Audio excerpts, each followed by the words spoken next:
Hey friends, welcome back, and if you're new here, hello, my name is Molly Bird. So right now I'm in a room that eventually is going to be a room that I'm going to do watercolors in, and I thought it would be the perfect room to do this kit because I have to shut the door so the kitty doesn't come in here, but I don't want to be upstairs with my dollhouses.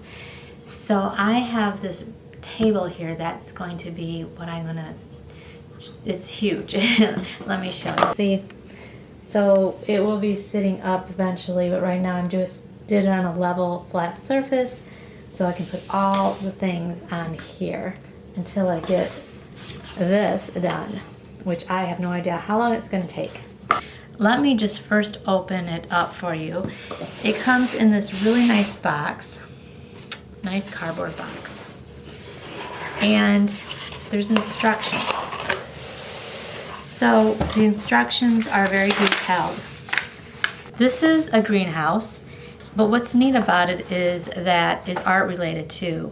So like I said, I love to do art and I'm gonna start doing watercolors. And here's an easel here, which is pretty simple, right? So let me show you the packages first in this because there is a lot going on with this. The thing I really had liked about it from the get-go was the packaging. I did take the easel packaging out already, but I'm not going to take any of these out because I don't want to confuse myself. But here is where all the plants are. And it's kind of like a hard cardboard. I don't know if you call it a balsamic wood really. It's like compressed material, so it's harder than balsamic, which is better because then it doesn't break as easily. Now there is a battery here because there is a battery for the lighting because there's a light fixture, which is kind of cool. And they also have a little black tweezer type deal in here with a screwdriver. It's a Phillips tiny screwdriver. And then some other items with ropes and twine and things like that. I have no idea, little birdhouses.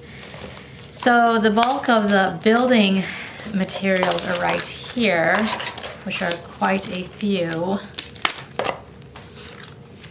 And that's where I got the easel from, and everything's just on top of each other. And here is something, I have no idea what this is for. There's a ruler here, don't know why. Pictures for reference, it says. So, I hope I can figure this out. I am not usually good with puzzle type things, so we'll see. And then there's the greenhouse itself, which is plastic, and it is kind of, it's flexible. Yeah, I'm not gonna worry about that right now. But right now, today, I'm just going to show you the items, and these are just to cut out their foliage and you know, leaves and botanical items. And then there's other things in here, which I don't want to disturb too much yet because the items that are in here are a lot of photo type prints. They're pretty neat. There's a door even, pictures, a rug. But the one I really like, because these are teeny tiny, I have no idea what they're going to be used for, but they are small. And one's a book. I don't know, maybe for seeds. I think they're for seeds. Just everything to do with plants, I guess. And then maybe this is what you put them on, because this is like a card, well, it's not cardboard, it's like a heavier card stock, because this is kind of thin. And this isn't normally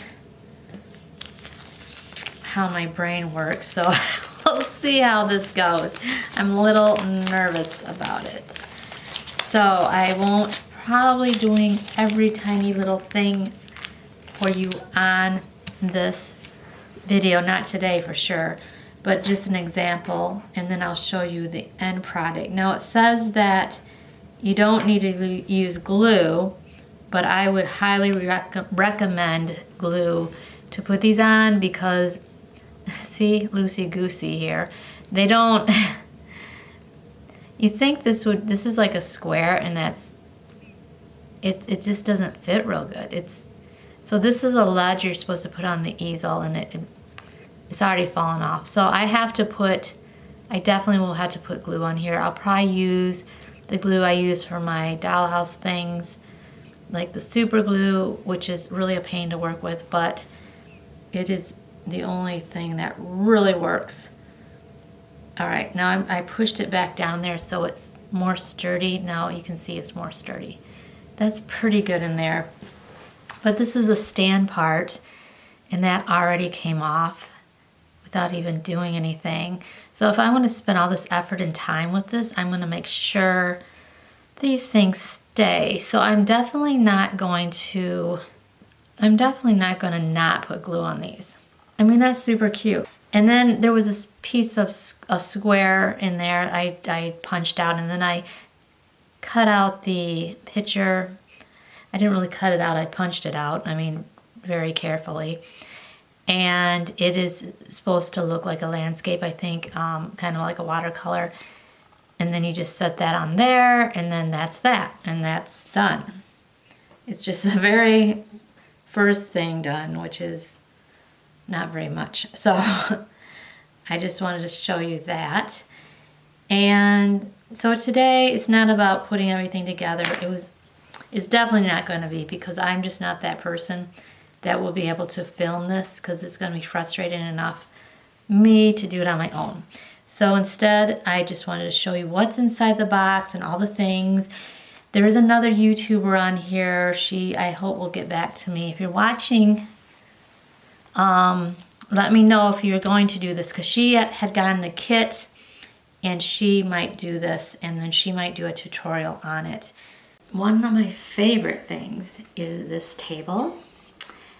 It is artisan made, and the sides go up, and I can move them with this little wood pieces. And then these sweet chairs that go with it. And then I have this really awesome metal stove that was a kit that someone put together. I have this cute sign that says Witch's Kitchen, and this really beautiful porcelain sink. The working table that I'll put a lot of things on. The really neat thing about the kitchen is what's in it. So they have some cabbage rolls here, and sauce. And there's even a lid for the cabbage rolls. And then a knife, and this knife is really cool. It looks like a witch knife, doesn't it? And another knife, and a scooper thing for like doing their herbs, a digger. Here I have some little mushrooms, and then mushrooms in a basket. I have this really neat teapot that looks really rusty that I'm going to put on the stove.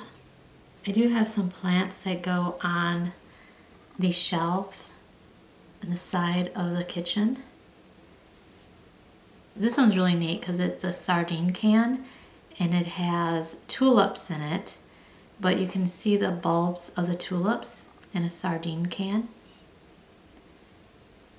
And a honey jar with honey. Of course, it's not real honey. And then chives. Or this is like parsley, I guess. But I put lots of herbs, and most of them have the cork tops on them. So this is mushrooms, carrots. It can be whatever you want, really. Parsley, not parsley, parsnips. These look like radishes. Turmeric, maybe. So there's lots of herbs, and this one says comfrey root on it. Then I have some that have like the paper top with a little string. And then I even have a little hedgehog here. Isn't he cute? And I don't know why, but I want to put them in the kitchen. And then I have this little wooden dish that is a bowl that you would crush the herbs in. I even have a vegetable peeler and these really neat scissors. They look old and rusty. I have this really neat cutting board that's a cat, and it looks like it was used because there's scratch marks on this side. And someone had made this watering can. I just thought it was really cute, and it's made of polymer clay. And this little funky looking frog that's teeny tiny. It looks like a Martian. And I don't know what these are, but they're so teeny tiny it's hard to tell. But I thought they'd be neat on the table. And it is a witch's kitchen, so I want to show you the cauldron I'm going to put in there. It looks kind of rusty and old. And then I have this paddle that has beads on it. And they're actually glow in the dark, but they don't glow real well, but they kind of give a little glow. And then I have this really awesome chair. This was made also by somebody, but these artisans put their names at the bottom, and honestly, you can't even make them out. And sadly, I can't see what it says, but I get these on eBay, or I did, and yeah, the poor artisan, I can't figure out what the name is. But this is a beautiful chair, and I love the kitty on it, and the kitty actually has whiskers. That's probably hard to capture here, but I'm going to put this in the kitchen also.